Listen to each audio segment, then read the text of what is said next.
So today we'll be discussing the layout of multiplayer maps and how it affects gameplay. The name of this game is Call of Duty Black Ops 4. This is the competitive multiplayer Reactive core mode. up. I will be playing a game of team deathmatch after this, but I just wanted to start it off by showing the map in its raw form without any players on it or anything, just to kind of give a good feel and look for the appearance beforehand. So the name of this map is Seaside. It has two spawn spots on either end of the map, which is this location here, and then the location at the opposite of the map where I started at. It isn't really symmetrical in any way, shape, or form outside of those two spawn locations. It does have this large centerpiece, but just due to the exposed nature of it, because as you can see from here, there are multiple locations in which you can peek and see where players in this area are at. Typically, players end up sticking to 3 hot zones on the map, which are this location right here,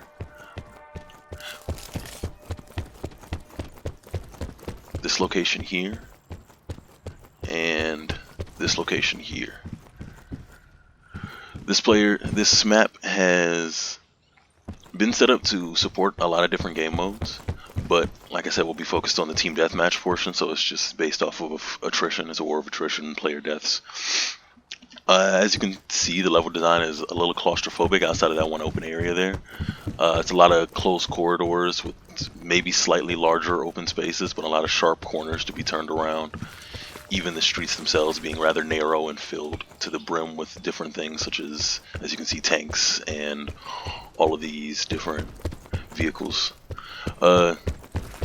But in the same breath, it provides a lot of coverage, and it allows for a lot of diegetic cover. Nothing feels too forced into the map. Like as you can see right here, this, I don't know if I want to call this a brewery, but it has these barrels that you can hide behind and other things that feel very natural to the map. It doesn't feel very forced, but it still provides a good coverage.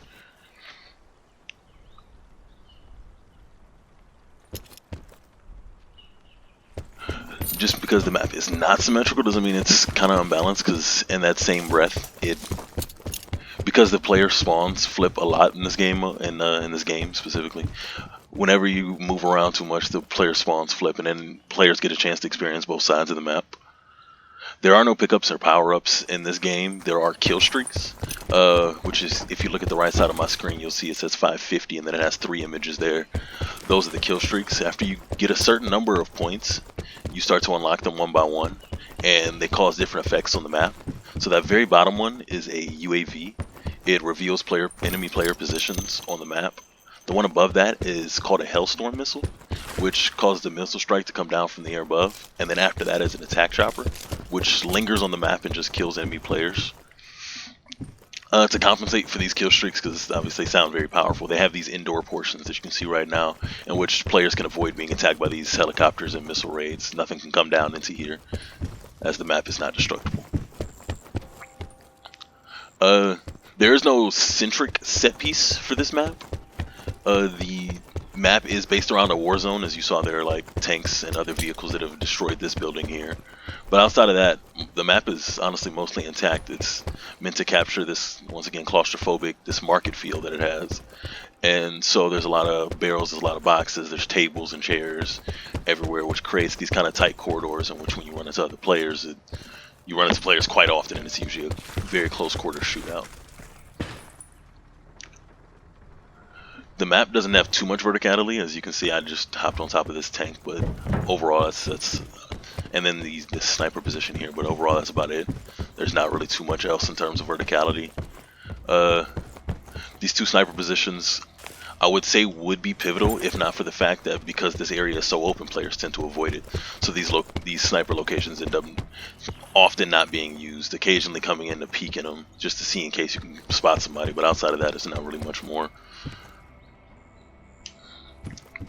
The overall feel of the map, as you can see, it's very brightly colored. It's very like tight, but it has a European feeling almost. The name of the map is Seaside, so it does have, actually over here you can see the ocean, and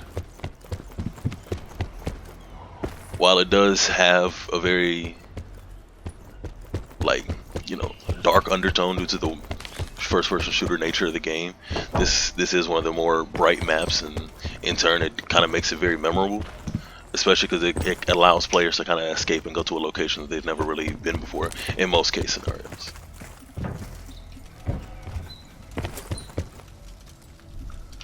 So yeah, this is the map, Seaside.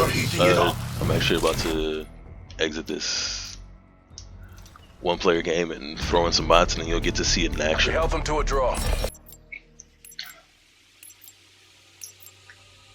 Team deathmatch. So here we are back on Seaside. As you can see, I have some players, and I set up a few bots to play. So as I mentioned before, just due to the nature of the map with that large open space over there, these players tend to stick to the sides. You can see even the bots are really doing that. Very few bots went into that direction. Taking control. As you can see, the combat for this game is very fast-paced. I actually specifically set up an SMG for this map just because I know it's a lot of close quarters encounters because of the map.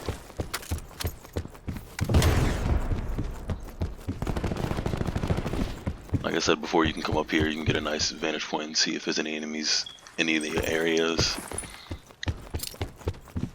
But overall, players tend to stick to these less open portions of the map so that you can get an even fight. A quick even shootout, as you can see right there. While the cover of this map is diegetic, it's very seldom you use the actual cover and sit down in a long-term firefight.